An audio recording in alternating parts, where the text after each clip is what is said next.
Hey guys, what's up? This is Casey, Coach Tom. and this is Shot Science Overtime number 173. Cue the excitement. It just seems like there are so many that we've done over the last few years. That's cool. Yeah. So, like you guys know, this is our live show where we have a topic that we like to discuss at the top of the show. While we're doing that, you guys are going to send us your comments or questions that you want us to talk about after that. It just helps us get people here in the show so that we have a group of people here when we start doing our real conversation. Yeah. But our topic is something that we think is going to help you guys become a better basketball player, maybe help you cut out some of the learning curve and make it a little bit easier on you than maybe if you were just working on it in a vacuum. So make sure you guys are sending us your questions and stuff, and we will get into it as soon as we can. And let's make sure you're following us on all our social media stuff. Make sure you check out shotscience.com for everything Shot Science. And we got Uzair Big who says, hey guys, and then Denby Star, who's here all the time, who says, take your time, I still have homework to do. Well, we're in it now, so time to put a break on that one. Yeah. And let's get into our topic for today, which is harnessing your handles. Yeah. One of the weaknesses of most young players, even players, high school players who think they're really pretty good, have a weakness in their ball handling, and many of them get this spit out right. Many of them have multiple weaknesses in their ball skills, and the reason for it is this: usually they're offhand. They don't spend much time on it because it takes time for that to become effective. And one of the things that you have to remember that if you are not effective with your handles, you're not going to be very effective as a player. And pretty soon the defense directs you where you're not going to be very good with those, let's say your left hand. And so harnessing or getting better on those ball skills is so important. How do you do that? Well, and hold on, Yeah. everybody is always super concerned with being able to control the basketball. Yeah. People get lots of anxiety about it. I think a lot of confidence problems come, one, from shooting, not being able to shoot as well as you want to, but also from not being able to handle the ball. Because if you can't handle the ball, you can't go anywhere with it. Exactly. You're going to freak out if somebody's going to play any kind of contested defense on you. So being able to control the ball, have good ball handling skills is an essential part of basketball. Yeah, it really is. And there's only one way to make that happen. Yep. And that is to find out how you need to do it. And secondly is to make sure you spend a lot of time on it. Now, a lot of time may not be as much as you might think. We kind of feel that if you spend maybe anywhere from 15 to 30 minutes a day just work on ball skills, you will be blown away at how quick those skills develop. And that's just like a minimum amount. Yeah. If you are consistent with that every day, you will start to see improvement almost immediately. Oh, yeah. But one of the things that we always talk about, whether it's shooting or any of this stuff, is that if you are not consistent, it will not be there 5 days from when you were practicing it the last time. So if you're working on ball handling on Monday and you expect it to be there on Saturday, if you haven't put any work towards it, it's not going to be there. It's everybody's going to have that little bit of rust that develops, or you haven't put in the time to really have the skills there. So you have to always be working on it every single day. Even if it's a little nugget of time, spend that time working on your ball handling or your shooting or your defense or passing or whatever it is, and get it so that you're doing all that stuff consistently every day. Yeah. One of the reasons, and we've talked about this in some of the sessions that we've done prior to today, that kind of stands in the way of us spending more time on our ball skills is that there's not any really visible reward when we're using or working on our ball skills. When we're working on our shooting, the reward for us is, went through the basket. Yeah, okay. And then that reward tends to kind of keep us going. And then we got a new spectator. We got a spectator in the back there. Okay, and so what you really want to do is take and spend the time on your weakest links, which usually is your offhand, and you'll be surprised how much better it's going to get. Now, when does the reward come from that? Well, the reward comes from that when they're trying to push you to play with your left hand, and you take that invitation and you go to the basket and finish. Okay, because you have that skill because you have spent time on it. Yeah, and that is a big deal, is that people look at it like shooting. Yeah, I see the ball go through the rim, and that's like an instantaneous payoff on that stuff. When it comes to the ball handling, you have to put in the hard work. And you really see like the true colors of what a player is going to be when you see how they react to those situations, and how like they're going to get down, get dirty, and work on their ball handling. And you might get frustrated for the first however many times, but it's how you handle that stuff. And if you're the type of person that just is like, oh, well, I can't do any of this, forget that, I'm not going to do this anymore, or I'll do it tomorrow, or whatever, those are the type of people that never really kind of advance or level up in basketball. You have to be the type of person where that kind of stuff motivates you. I can't do a crossover dribble. I can't dribble with my left hand. I can't attack the basket. Well, what are you going to do about it? You're going to work on it right now and get a really diligent, purposeful practice set up each time you get out there. It's not just a free-for-all. It's not just, I'm going to do some trick shots and then I'm going to get into some mixtape ball handling skills. It's like you really get down to business on that stuff. Right. And you'll be surprised how quickly it comes around. It just is amazing. I would think that probably in the first week, if you were spending 15, 20, 25 minutes a day just working on your weak hand, you want to work on both hands, but certainly you want to spend more time working on your weak hand. You'd be surprised it may be there before you think it should be there. Yep. Just because you train that hand, and it trains up pretty quickly. It really does. I'm not sure exactly why, but just the repetition of it probably has an awful lot to do with it. It's kind of funny. We have this team that we play against, and they always want to take and have their defensive point guards get out, and they force us to go to our left. And it was kind of curious. The last game we played, we were playing that particular team, and they forced our guy to go to his left, not realizing that he was a left-hander, and he just ate him up. Okay, and what blew my mind is how they didn't make any adjustment to that at all. They just stayed on his right hand, and he just kept hammering to his left, and they really couldn't do too much with it. So there's the other side of it. Sometimes on defense, you have to be a little smarter too. Oh, this guy has got a left hand. Maybe I should take and play him more square up. Yep. Or maybe he is not a right-hander. Our buddy Zeno says, "Hey guys, greetings from Amsterdam." All right. Awesome. All right. Cool. Keep sending us in those comments and questions, you guys. We're about to get to them. But really, going back to the ball handling stuff, you have to have a very kind of purposeful approach when it comes to developing your ball handling. We kind of talked about all that stuff, but consistency means that you're working on it every day. Yep. There's no, obviously you can't, maybe you have a holiday, you're sick or whatever, but you're working on it every day. And if you're injured, you figure out a way to make it work around that kind of stuff. If it's raining outside, go in the garage, find a friend's house you can go to. If you're trying to work on your shot, maybe you need to go to the YMCA or the playground and figure out a time where you can do that. You have to do these things every single day. And when you get there, have a plan. Yeah. You got to work on all aspects of basketball. Yeah. And ball handling is a big, fat one that you really need to work on, because it's how you get around. It's how you take care of the ball. People aren't going to give the ball to you if they don't have confidence in you being able to take care of it. Yeah. And if you don't have confidence in your skills, you're not going to have confidence in the execution of your skills. Yeah. So you have to spend the time. You have to be consistent, and you have to be purposeful. Right. As Casey was talking, a player, one of the greatest players in the NBA, kind of flashed into my mind because he was really had great handles, and that's Pete Maravich. Yep. And Pistol Pete.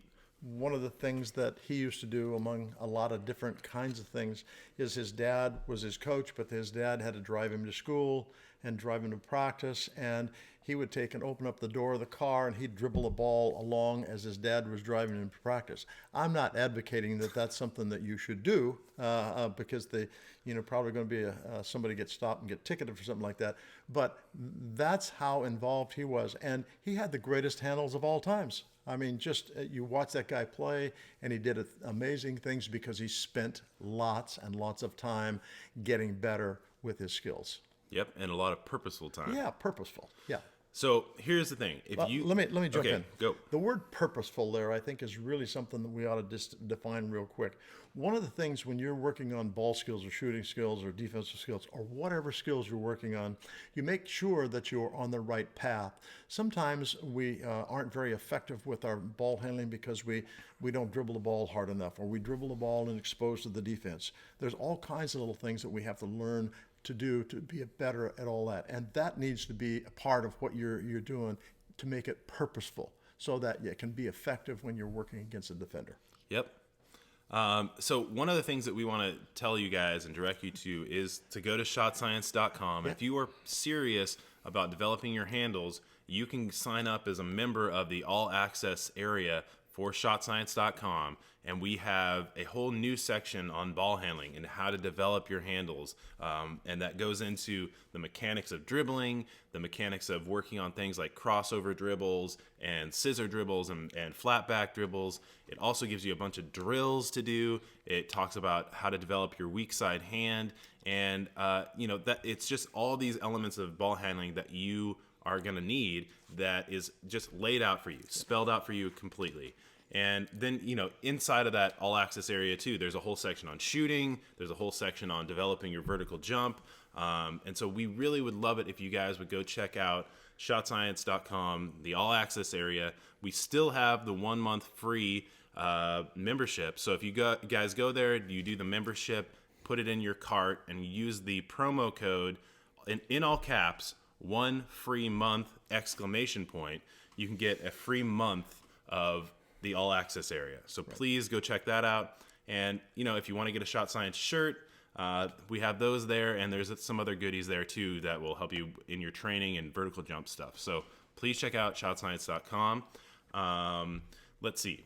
So one of these other things that we want you to check out too is we have this new super chat thing that has been added to YouTube, I guess. And we're trying to figure it all out. But I guess that if you guys want to have your comment or your question highlighted and pinned to the top, you can click on the little $sign icon down in the chat and I guess go through the process of that, and we see those prominently displayed. So if that's something you guys want to check out, please go ahead and check it out. We are testing it out. So if that's something that you want to do, please try it out. And now we're going to get into kind of our question and answers on this stuff, and we'll wrap up our ball handling. Yep. So if you guys have more ball handling stuff that you want us to talk about, let us know. Send us those comments. And before we get into answering your guys' questions, we want to ask you one question. And this is our question of the week every time we have one of these, and that is this. Where are you located in the world? Yep. Okay. Where are you guys from? We are here in Santa Cruz, California. So we want to know, are you from Germany? Are you from Amsterdam? Are you from Japan? Are you from South Africa? We want to know. Send us where you guys are from, because we like to see how far Team Shot Science reaches out there. And we will hit up a few of you guys in the chats. Like our buddy Sebastian YT01, who says, greetings from Germany. All right.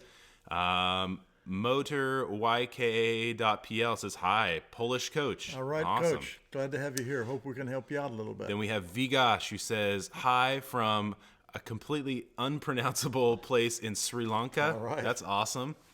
Let's see, who else do we have here? We have Nahilo Ibarra from San Diego. We have Peter from the UK. We have James from New Jersey. We have Christers from Latvia.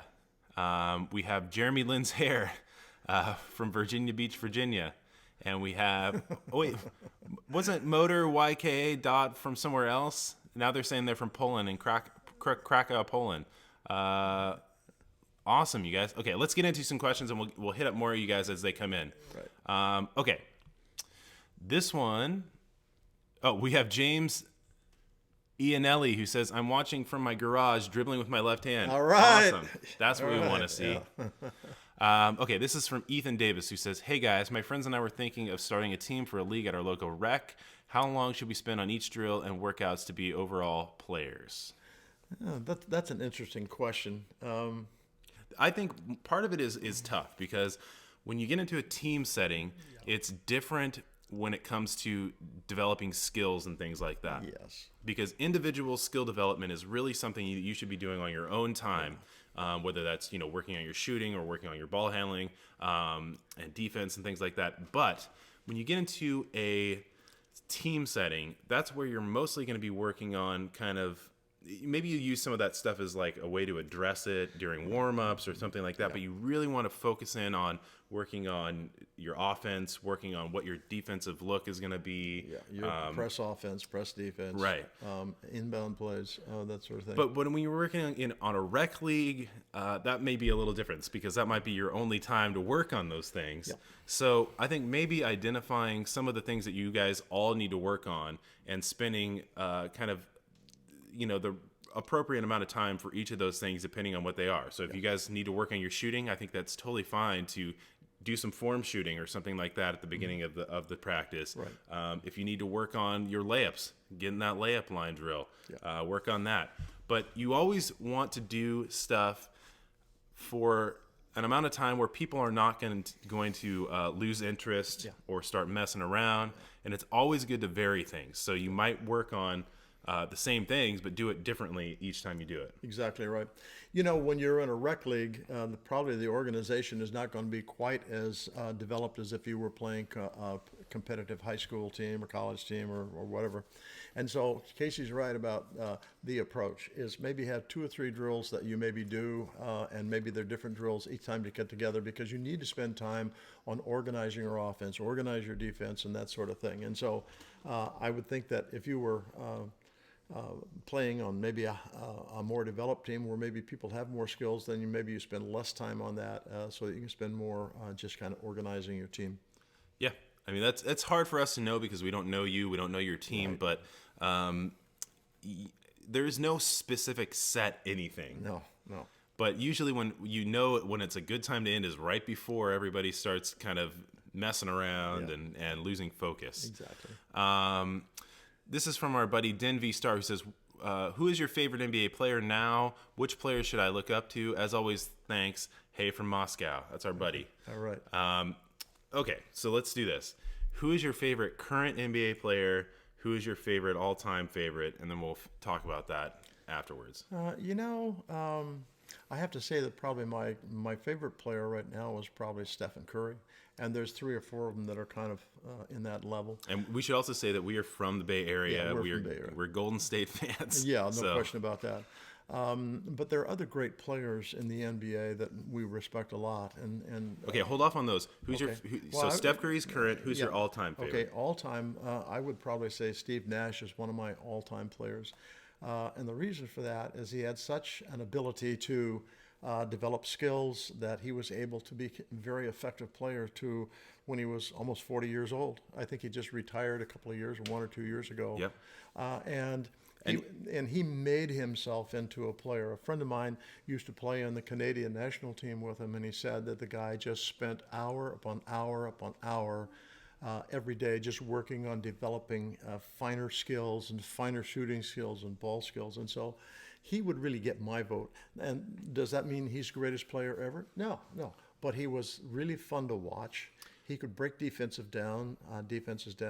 He could get shots that you just couldn't imagine. He'd get around the basket, and there's 7-footers in there, and he's able to get them off, create space, and put the ball in the hole. Yeah, Just I mean, really well, good that's the stuff. thing is that he's not athletically matched to all those guys. No. Even though he was an incredible athlete, he was not going to jump over or be quicker or anything than all those guys. He built his skills to surpass all those people that he was playing against. And I can guarantee you, if you talk to any of the people that played with him and against him, they would tell you that he is one of the greatest players of all time. Yeah, Just truly. because he developed his skills to the level where he wasn't afraid to go in the paint and shoot against those huge guys. He wasn't afraid to match up against the greatest players that he was thrown at. Yeah. So he's definitely a top person. For me, I would have to say right now my favorite player is probably Steph Curry. I mean, like we said, we're Golden State fans. We are from this area, so it's kind of a big deal. I do love KD, and I liked him even when he was on OKC. I think that when it comes to all-time favorites, I mean, there's a lot of like old-time guys that I never even got to see play other than on YouTube clips and stuff. Like I think Bill Russell's awesome and stuff. Awesome. Dr. J, Oscar Robinson. All those guys are awesome. But I think when I was growing up, it was Clyde Drexler. He was my favorite. And then Dirk Nowitzki, he became one of my favorites kind of when he started playing in the late 90s. early 2000, 99, 2000. So those are kind of our favorites. When it comes to like what you were talking about, who to look up to, I think that one of the problems that people face now is that they try too hard to be like somebody else. They try to emulate somebody else, but you cannot emulate anybody. You can only be you. So don't look at it like you're trying to be Steph Curry, you're trying to be Steve Nash or whoever. You should try to look at it like you are you, and you should take those people and look at their work ethic and work at how hard they work to develop those skills. That is really what you should look at when it comes to like role modeling that stuff.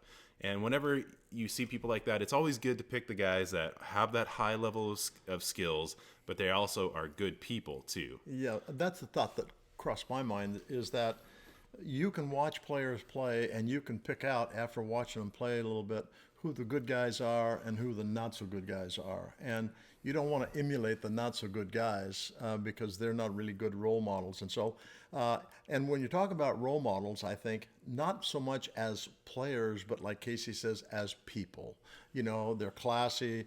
They don't carpet other players. I saw some of that last night from the Oklahoma team. A couple of guys on the bench, and they're acting like donkeys. And I'm thinking, boy, I would hate to play with that guy. Yeah, well, one of the people I think about when it comes to that stuff, and we obviously don't know him or anything like that, but you look at somebody like DeMarcus Cousins, who is this incredible player. Yep. Definitely one of the best players in the league. And, he just has this reputation for kind of losing it emotionally and freaking out and getting all these technical fouls. That's not the personality or the kind of player mentality that you want to kind of emulate. No. But, he's a guy that has worked really hard to develop his skills and stuff, but that is kind of overshadowed by kind of his antics and things like that. Yeah. But you look at somebody like Kawhi Leonard, and that's a guy, awesome. I mean, he is incredible, and he's worked so hard on developing all of his skills, and he's just ice cold assassin, but he's also a nice guy. A classy guy. Yeah, I mean, he's not going to talk to your face. He'll dunk on you, and as soon as it happens, it's over. He's down the floor, and he's going to pick you up on defense. Yeah. So be that guy that has worked your skills up so that they speak for themselves, and you don't have to do any of that other stuff. Yeah, all the trash talking is unnecessary. Okay, that was our soapbox for today. Let's look up somebody. We have Sarah H. Muhammad, who's from Egypt. All right. Awesome. We have Landon Anderson, who is from Collinsville, I guess, Illinois. Yep. Awesome. Enrique is from Colorado. Peter, did we say hi to Peter already from the UK? Let's see here. Let's find another question. Lee Akisaki says, how to protect the ball from the defender. One of the things you want to think about is this: to keep your body between the defender and the basketball. Too often, younger players and experienced players tend to want to dribble the ball out in front of their body where they expose it to defense to tip it away. But you take and get an arm bar out to kind of hold that defender off, and then get the ball so it's separated and out to the side of your body. That's probably going to help you a whole bunch. Yeah, if you think about it, you don't want to put the ball out where they can take it from you. Yeah, exactly. It's one of those things where sometimes you see young players and they're dribbling the ball because that's what you're supposed to do, but they're not doing anything to protect it. Well, and oftentimes they dribble the ball too high. Yeah. A player on crutches could probably get there and tip it away. And so you want to take and keep the ball down on the dribble as well. Or your head is down looking at the ball. That's another big no-no. Yeah. You want to be up and alert, and you want to have that dribble right at the right height so that you can attack. You want to have your body and your arm in the right place so that they can be the kind of human shield between you and the ball. Yeah. And that's another thing. If you want to see that demonstrated and look at that, you can go to the all access ball handling area at shotscience.com, and we break that down. Yeah. That's one of our big things is looking right at the arm bar and getting down in the stands and having your head up, and we show that in graphics and stuff. So we'd love if you guys check that out. Here, Rams is this one. Yeah, he says I'm new. Rams 8 says, "Hey, I'm new." All awesome. Right. Hello, Rams. Half and half says that they're new as well. All right. Uzair Beg is asking about performance anxiety. Oh, okay. Well, I mean, that goes back to the things that we were saying about developing your skills, because if you have confidence in your skills, you have confidence in the execution of those skills when you get out onto the court. So that's really where it comes down to, that is that you have to get the 3 pillars of practice. You have to really work on getting all those skills. You have to do the diligent work, dial everything in. That's the first pillar. You have to do the game speed, game intensity work. That's the second pillar. And then you need to do the third pillar, which is getting the game experience, working on all that stuff and putting all the stuff from the first 2 pillars together into an actual competitive setting. And then that performance anxiety stuff starts to really go away. Yeah, it's all tied to confidence. And when we lack confidence in things that we either need to do or have to do, what happens is then we begin to get a little bit, what's the word reluctant to do anything. And so nothing happens. So one of the things you want to do is really work on developing your skills. And like Casey said, the 3 pillars are the answer. Once you get into a situation where you can execute, and you can execute at game speed and protect the ball and take care of it, then your confidence is going to soar. And when it soars, so is your performance anxiety going to go away.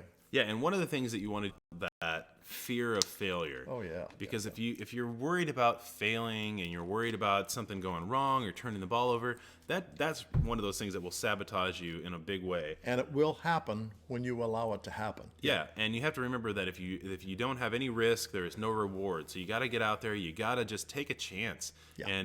And if you're one of those people that's going to just sit there and mope about missing a shot or turning the ball over, then maybe basketball isn't for you. Yeah. So you need to just learn to just let it go.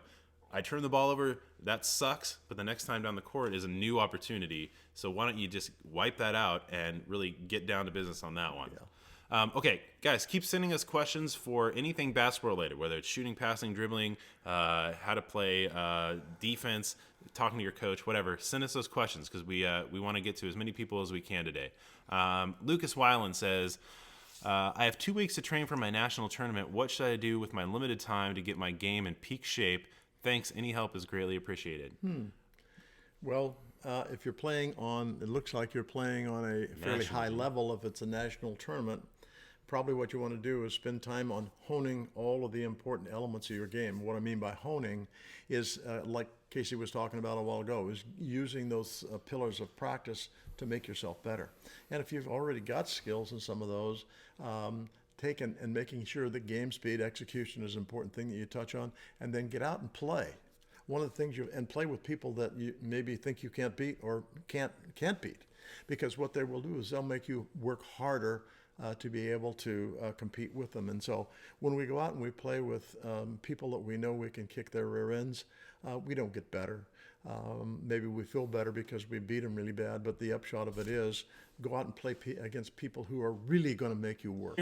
Here's the thing, is that if you have 2 weeks, you are working on a very limited schedule. That's a limited schedule. You cannot cram very much into that. But one of the things you can do is, like we were talking about before, is you need to be consistent. You need to, oh, hold on. We look like we lost the feed here for a second. Yep, we went away for a second. Resumed. Yeah. All right. Sorry about that, guys. It looked like our feed cut out. But what we were talking about is that you have 2 weeks to work on developing your skills. You don't have really much. But, I mean, 2 weeks, you want him out there? Yeah, absolutely. All right. Maybe taper off the second week so that maybe you're only down to 2 or 3 days. But the first week, get after it. Okay. Okay.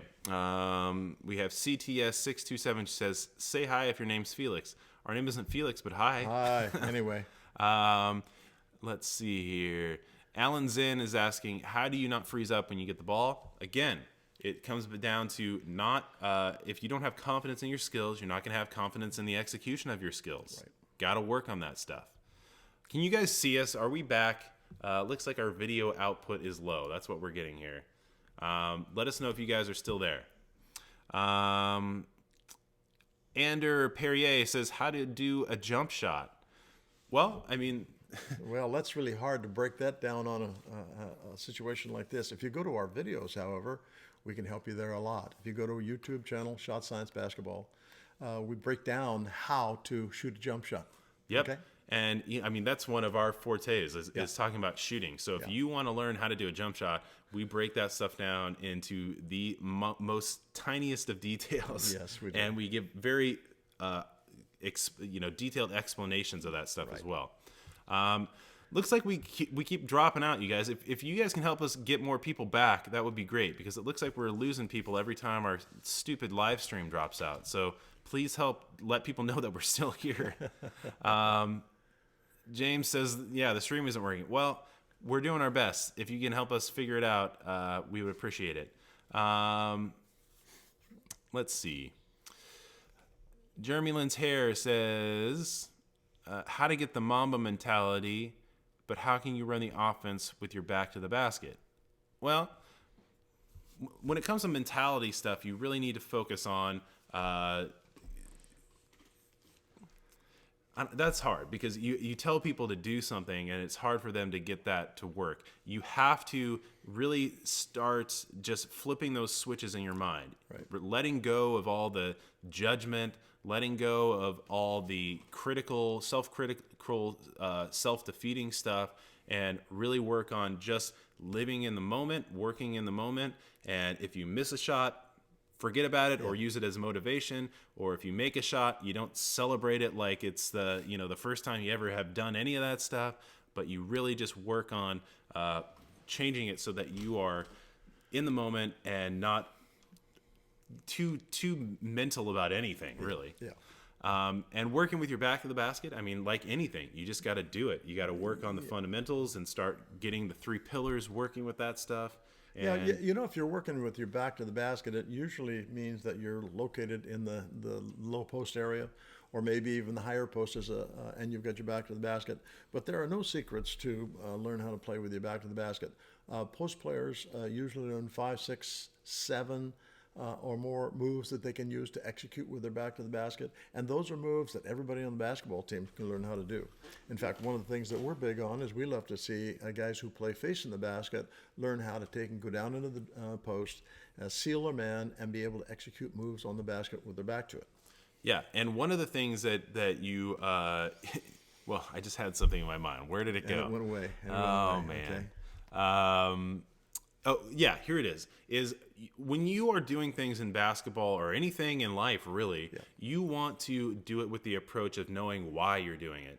If you're just sitting there doing post moves and you don't know when is the right situation to do it, or why you're doing it, then you're going to set yourself up for kind of doing things for no reason and not knowing the right time to do this spin move or to do this drop step. So you want to really figure out exactly the why, the when, and the how of all that stuff. Right. If you're not doing that, then you're kind of in trouble. Okay, looks like we're getting people that are having a hard time still with our stream. That sucks. If you guys could help us figure that out and go tell people to come back, that would be great. And tell people in the chat that we are still here and maybe they need to refresh their browser or something like that. That would be awesome.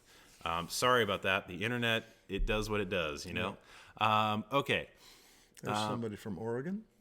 Where? Right there. Alan Zen is from Oregon. You can say these people too if you like. And then we've got Flip Ulu. I can't. Brian, Flip Texas? in Lou, who says they're from Texas. That's right. Brian from Texas.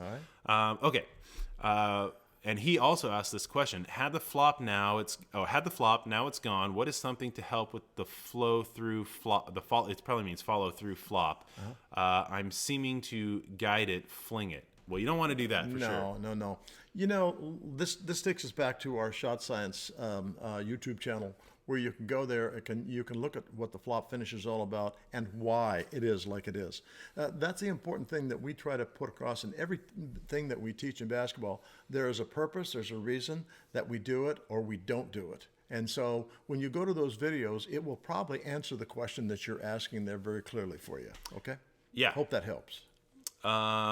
If you guys really want us to see your comment, try out the super chat thing. Let us know how that goes, because we've never had anybody do it. We'd like to have somebody be the first one. Yeah. Let's see. Yeah, Zombie Gaming is our backup here. He's saying that we're still here and refresh the browser. And then he asked this question: how do you take it to the hole if it's crowded inside the paint? Oh, well, you don't. Well, No, you don't. yeah. You get into a spot when you drive into a group of people like that, and you're left with only getting the ball back out to the outside. So it's almost impossible for you to get all the way to the basket if you're going into the paint and there's 3 or 4 guys there. One of the problems we had with our basketball team this year is we like to attack the basket, but they get in and they get right in against those guys, and now there's nothing they can do. They reverse turn and they've just got them smothered. And so we worked on if they tried to drive and that started to loom in front of them, they jump stop right away, and then they're left with, can I go ahead and shoot maybe a little what do you call those things, teardrop, or do we reverse turn and kick it out to a person on the perimeter? So don't force it if it's not there, because probably what you're going to do is do one of 2 things. Number one, maybe you'll charge and you're going to lose the ball possession on that. You're going to take and have the shot blocked, okay? And so you don't want those things to happen because those are turnovers. And so don't try to drive into, we call that driving into the student body. We want to have when we're playing defense, we want to have a bunch of people in that key all the time. From the help side, they'll take and come all the way into the split line, and whenever you try to drive there, it's tough because there's so many people in there, and they're all hacking at the basketball, trying to take a charge, and so don't force something that's not there. Yeah, I mean, it doesn't make any sense to just run right into a whole group of people. I mean, are you going to do that in football where you're trying to get across the end line and you run right into the whole huge group of people? I don't think so. Yeah, and this comes right down to what has been a classic part of basketball forever, and that is a drive and dish. Yeah. Okay. Drive in, pull those people to you, turn around and kick it to somebody else who's got an open look. Yeah, I mean, there is 2 layers to that where you have to be a player that's aware. You can't just drive in there and think that you're going to make something happen at the last second if you don't have a backup plan. But 2, you need to also make sure that your teammates are on the same page too. Yeah. If they're all glued in that same area and they're not doing anything, you don't want to drive right into that either. Yeah. If you are driving into that kind of group of people and your teammates are on the perimeter or they're moving out of there or whatever, then you can draw the defense in and pop it out to those guys. So yeah, there's another part of that whole thing that's really important, and that is this, is that when players are at the perimeter and you drive and you're trying to get the ball out to them, they need to find a window. And a window is an open space where they can see directly to you without a defender in between. And one of the things that is really difficult is to get offensive players to understand that you can't just go pick a spot where you like to be. You've got to pick a spot where there's nobody in front of you, and he can make that clear pass to you for give you that good shot. And so finding the window as a perimeter player for the shot is real important in basketball. Yep. Let's see here. Alan Zinn is asking, how do you deal with double teaming?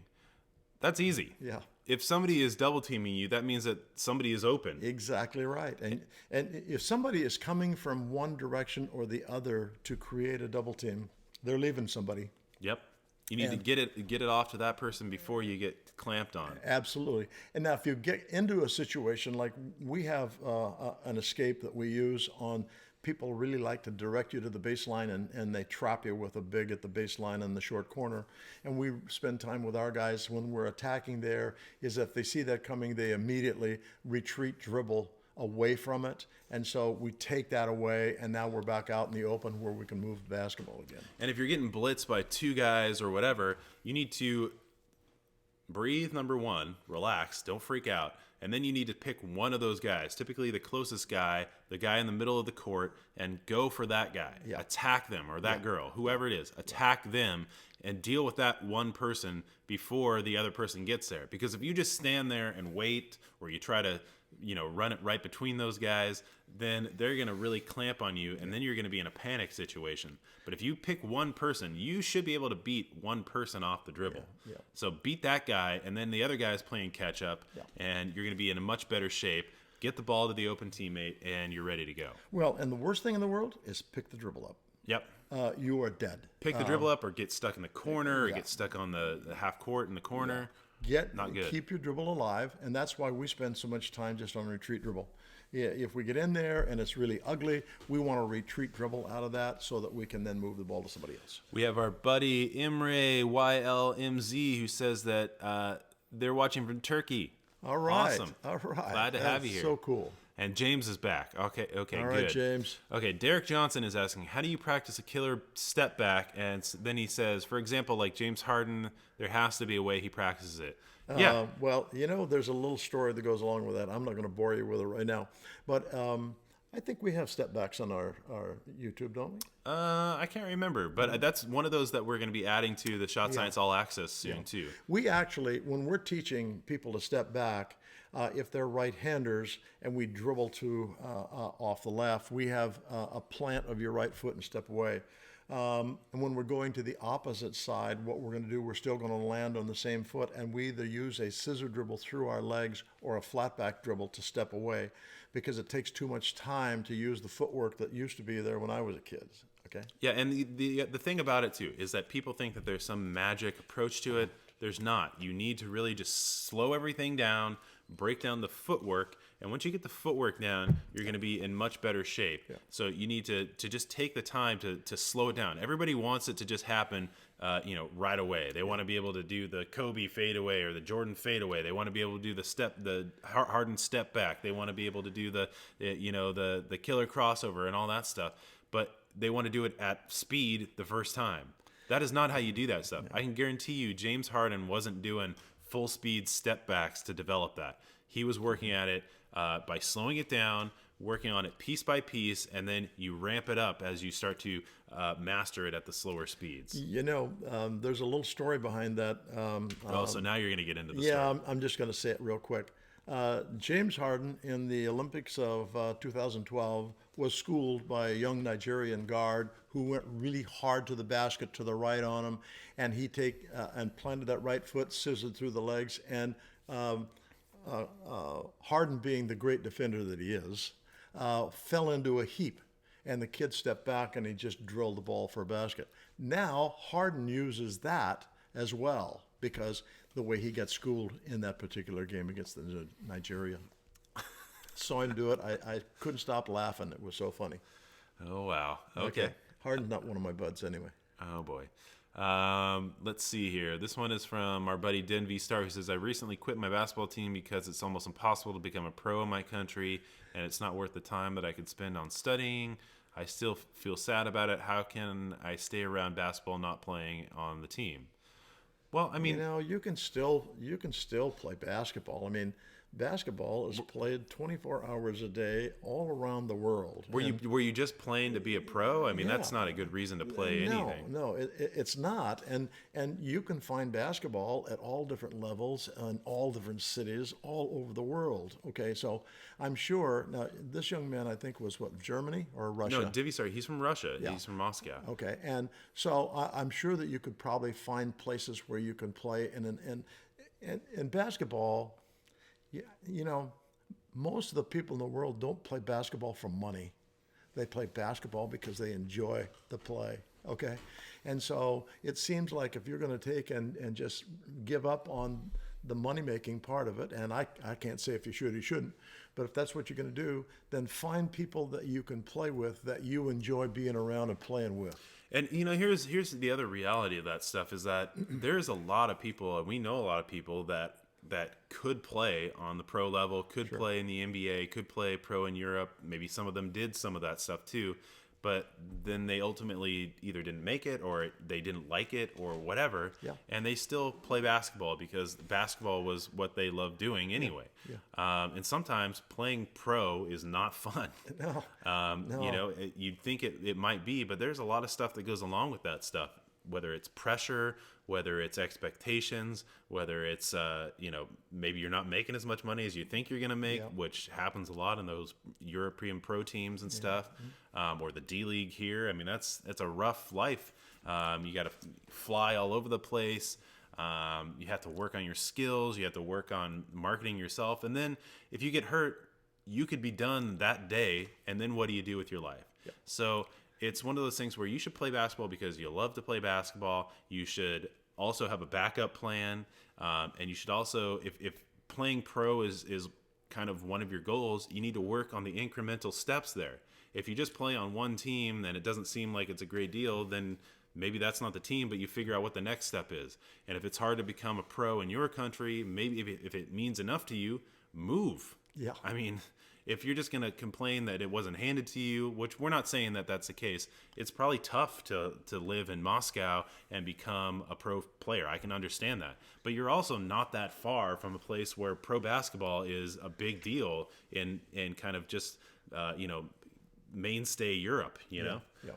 So maybe that's something that you could look into. I don't know, but if you love basketball, then keep playing. You get figured out. Yeah.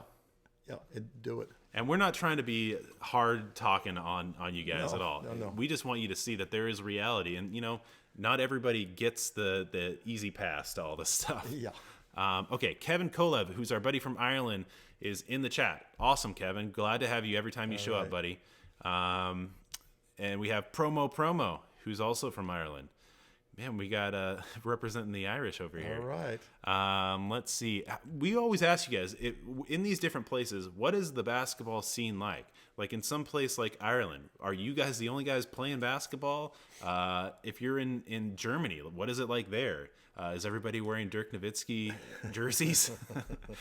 Or Moscow? We would love to know. I mean, here's our buddy Marcos Talis, who says greetings from Germany. All right, from Munich. What's it like? Okay, Promo, our Irish friend, says, I like shooting from the top of my head.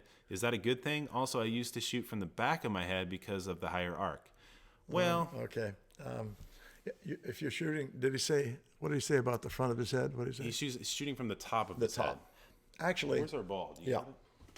Here it is. Actually, we don't teach shooting from the top of your head or behind your head because they're both very ineffective. Really what you want to do is you want to have the ball when you get it ready to shoot so that it's actually kind of above your forehead. Can you see where Casey has the ball right now? Now on top of your head, you would probably have it back here. Yeah, right here. Okay. It's like on my head. Not good. All right, and if you go back, you don't get more arc that way. What you get usually is a much flatter shot, and oftentimes if you do get arc, it's going to be short. Because if you bring your elbow back like this, look at that angle I'm creating. And so when I shoot it, I'm going to come out low. And so that's going to make that flat shot. Same thing with on your head, kind of the same scenario. Yeah. If you have it out and in front, you have to elevate, and you're going to get the elbow above your shooting eye and get the elevation for the shot. Yeah, go check out our videos on our YouTube channel on shooting and especially the arc. Or you can go to the Shot Science All Access there. All Access as well. Yeah. Use the promo code, 1 free month, ! All caps. Absolutely. And we show that. We have the breakdown. We have the graphics, and we show you the reasoning behind it and how to cue yourself so that you actually are getting the right arc, you're getting the arm in the right place. And, there's a lot of ways to get things done, or, the saying about skinning a cat. Yeah. But, the stuff that we show you guys is what we have found to be the most optimized approach. Right. And we've worked with tons of people. We also have scientific backgrounds. And so we know how to look at things from the approach of the scientific method and how to eliminate, the things that are not efficient and all that stuff. So we've come up with the most efficient approach that we think works for people.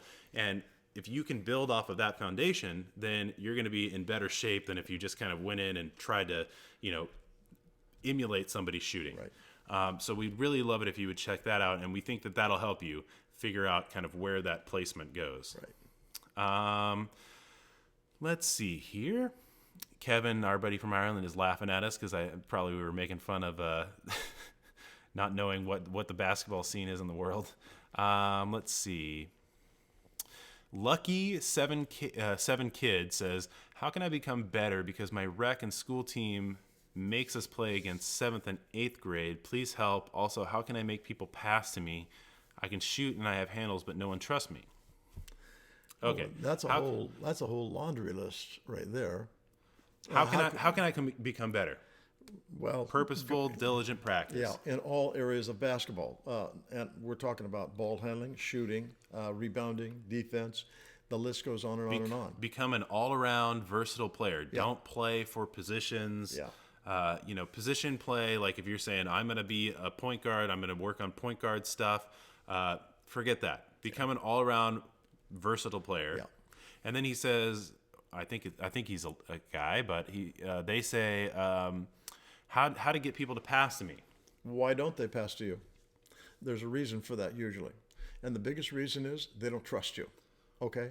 What I mean by that is that they may look at you and decide they're not going to throw you the ball because you have a history of maybe losing the ball, turning it over, whatever. And so what you really need to work on is encourage them to throw you the ball, and when they do, try to do something effective with it. And that all comes from developing skills. Here's one of the things too that we always talk about is that you need to make a case for you to get the ball. Yeah. If you're just standing there waving your arms or whatever, Or not waving your arms. or calling for the ball. Yeah, let me take a moment here. We've got a guy who plays the post for us. He's about 6'5", and he comes into the middle of the post on a flash, and the hands are down. You think anybody's going to throw him the ball? Well, no, because he's not ready to catch it, number one. And number two, when those hands go up, that really is letting you know, I want the basketball. And so those things are important to all players as well. Let them know you want the basketball. Yeah. And call for it if you need to. And make the case for yourself by doing that, Yep. but then also moving without the basketball. If you're just standing there, you're not doing what you should be doing. Yep. You need to flash in the post. You need to do an L cut, a V cut, a backdoor cut. You need to flash the gaps. You need to set a screen. Do something. Yep. But if you're just standing there, why would anybody pass it to you? You haven't earned the right to have the ball in the first place. Yep. And if you start doing things like that, you're either going to get so open that they're going to be embarrassed not to pass it to you. Yep. Because if you just burn a guy and they miss an opportunity, your coach is going to look at that and be like, "What? Why didn't you get the ball to that guy? He was wide open." Or you're going to set them up with like a screen, and you're basically helping create an opportunity for them. But in the same moment, you are also creating an opportunity for yourself, and you're setting up things where they start to see the trust that can be built because you're trying to help out and do something for them as well. Right. So do those things. Hold on. Kevin was saying here, most people play soccer and Irish sports like hurling, but basketball is progressing steadily in Ireland. Good. Good. That's awesome. Make sure you spread the word on Shot Science because we would appreciate that. Let's see here. Lucky 7 Kid is asking, how can I become a better shooter and more explosive? I'm very athletic. Go check out all the stuff that we put out on Shot Science. We have our YouTube channel where we put stuff out, but you can also go check out shotscience.com and the All Access spot. Yeah. Promo says, thanks for the help. People here in Ireland are big into the basketball shoes. Well, that's interesting, I guess. The shoes make the player, certainly. Yep. Okay. Okay. Christers is asking, I shoot the basketball in front of my nose. Does it help my shots speed? Nope. No, and you don't want to have a ball that's really fast either. And the other thing you don't want to have is an explosion when you shoot. Whereas you just unload all of a sudden. It needs to be a very smooth stroke. Efficient, smooth stroke. Once again, watch those videos. Yeah, and you can go look at our how to have a quick shot and the myth of the quick release and all that stuff. And we talk about having an efficient shooting mechanic, and that's really what we propose for that. So don't shoot the ball in front of your nose because, again, that's going to expose the ball to the defense. It's going to take time for you to get it up and everything. Not the best place to shoot it for. Okay, before we get out of here, we want to ask you guys 2 questions. Number one, we've already asked you, and that is, where are you guys from? Because we'd love to see where you guys are from. And if you are from someplace in the world other than where we're from, please go out there and tell your friends, family, or anybody that plays basketball to check out Shot Science and join the team. Number 2, we want to know one aspect of your ball handling that you need to work on. Yeah. Huge. So our topic for today was on ball handling. We want to know what's one thing that you could do to improve your ball handling, and what are you going to do about it? Absolutely. And also, if you guys want to go out and check out Shot Science and get some shirts and represent, we would love that. We like to feature anybody that gets a shirt or gets any Shot Science gear. We love it when you guys send us pictures on Instagram or wherever and tag #Team Shot Science, because